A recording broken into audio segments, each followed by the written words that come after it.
Sini kawan, saya ngajak kamu mengaji. Tentunya untuk saudara seiman yang tak bati libur ngaji, masuk ke pondok, sudah tak kenceng ngaji ya ke masjid, tak bati kenceng, saya akan tetap mengajak sampean untuk mengaji. Karena ngaji itu pahalanya besar, ngaji itu sangat penting. Bahkan Al-Quran diturunkan, Nabi Muhammad diutus itu untuk mengaji. Al-Quran untuk dikaji, untuk mengaji. Nabi Muhammad diutus, Al-Quran diturunkan itu untuk mengaji kemudian beramal. Jadi jangan sampai meski hobi sampean ke barat ke timur mukul lurung, jangan sampai tak mengaji ya kawan. Iya. Saya di sini punya cerita. Ada sahabat namanya Abi Thorif, Adi bin Hatim At-Ta'i. Adi gitu ya. Adi bin Hatim At-Ta'i. Beliau sahabat Rasulullah Shallallahu Alaihi Wasallam. Hadis Rasulullah yang diceritakan dari beliau itu ada sebanyak 66 hadis. 3 hadis muttafaq alaih, diriwayatkan oleh Imam Bukhari dan Imam Muslim. Beliau orangnya kana jawadan syarifan fi qaumihi, dermawan, mulia di kaumnya, mu'azzaman indahum wa inda ghairihim, bahkan juga diagungkan, dimuliakan oleh kaumnya dan bahkan juga oleh orang-orang yang bukan kaumnya. Ruwiya anhu annahu qala, diceritakan bahwa Adi itu berkata, ma dakhala alayya waktu sholatin illa wa ana mushtaqun ilaiha. Tidaklah waktu sholat masuk kecuali aku merasa rindu terhadap sholat tersebut. Nah, artinya gini ya, beliau itu kalau manjing, kalau adzan itu mempunyai hati yang merasa terpanggil untuk sholat. Jadi meski saat intinya merasa terpanggil. Di sini mungkin langkah-langkahnya yang bisa kita tiru. Bahkan merasa terpanggil ketika adzan, merasa rindu terhadap sholat, itu menandakan kecintaan hati kepada Allah Subhanahu wa Ta'ala. Ya karena seakan-akan kita itu dipanggil oleh orang yang kita cintai gitu. Jadi termasuk untuk cara mengukur benarkah hatiku cinta gitu. Itu tentang juga sholat. Benarkah saya kalau ada sholat merasa terpanggil orang yang kita cintai gitu. Kalau masih tidak, ya jangan ngaku-ngaku cinta gitu ya. Jadi beliau kalau ada sholat masuk waktu sholat itu Masya Allah merasa rindu gitu. Wa kana sallallahu alaihi wasallam yukrimuhu idza dakhala alaihi.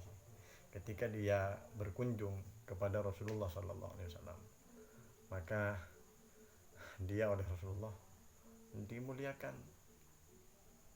Termasuk akhlak-akhlak mulia beliau, kana yafutu lin namlil khubza, menghancurkan roti untuk dibagikan, dibuat makan semut. Wa yaqudu, dan dia berkata, innahun najaratun, bahwa sesungguhnya semut itu adalah tetangga kita, tetangga bagi kita. Walahun nahakun, mereka juga mempunyai hak. Artinya beliau dia itu sangat nisran ya ke makhluk-makhluk Allah gitu. Ini mungkin juga hal-hal beliau yang bisa kita cinta, yang bisa kita tiru. Karena kadang kita itu pada makhluk-makhluk Allah yang lemah, kita itu tidak mempunyai rasa kasihan. Contoh ketika kita masuk pada kamar mandi, melihat kecoa gitu, melihat kecoa, lapah ekmiin, ya cerpen matanya peti, lapah ekmiin, lapah disiram, masuk ke lubangnya lencelena pacarin. Nah itu kan gimana ya, masa seakan-akan kita itu tidak mempunyai rasa kasihan. Padahal guru saya itu bilang, saya gini-gini nih santri. Guru saya bilang, jadi kalau misalnya kita masuk ke kamar mandi melihat kecoa yang sedang tidak bisa berjalan karena tak gentang, maka pelik gitu. Pelik. Mungkin siapa tahu karena tindakan yang seperti itu, kita itu kalau saat mencari ilmu bisa futuh, bisa ada bukaan dari Allah Subhanahu wa taala. Gitu. Neser ke makhluk-makhluk Allah ini juga penting. Ada dalam hadis diriwayatkan oleh Imam Bukhari dan juga Imam Muslim. Ini hadis sahih. Bahwa ada seorang laki-laki yang saat berjalan ada di tengah jalan, dia istadda alaihi al-atas, kehausan. Fawajada bi'ran fanazala fiha fashariba. Kemudian ada sumur dan karena tidak ada luk-jeluk, dia masuk ke sumurnya. Masuk ke dalam sumur, kemudian meminum air. Setelah meminum, dia pun naik lagi untuk keluar dari sumur. Thumma kharaja fa idza kalbun yalhath. Tiba-tiba ketika dia keluar dari sumur, tiba-tiba ada seekor anjing yang jilana ngulpa, yakulu tharo minal atos, memakan tanah yang basah karena sangat kehausan. Maka hati laki-laki tersebut itu tersentuh. Dia itu berkata, laqad balagha hadzal kalba minal atos mithlul ladzi qad balagha minni. Wah, dia juga haus sebagaimana aku tadi yang haus. Kemudian dia merasa kasihan dan turun ke sumur untuk mengambil air. Karena tidak ada gayun untuk mengambil air dan dibawa ke atas, maka sepatunya yang dibuat gayun. Kemudian mengambil air dengan sepatunya. Kemudian ketika ingin ingin keluar dari sumur itu, sepatunya digigit ya agar bisa dibawa ke atas sambil mendaki, sehingga kemudian keluar dan airnya yang didapat itu diminumkan kepada anjingnya yang kehausan tadi. Kemudian fasyakarallahu lahu, pekerjaan yang seperti itu diterima oleh Allah Subhanahu wa taala dan kemudian dosanya dimaafkan oleh Allah Subhanahu wa taala. Semua dosanya itu dimaafkan, Masya Allah. Dalam riwayat lain, bukan orang laki-laki tapi pelacur perempuan,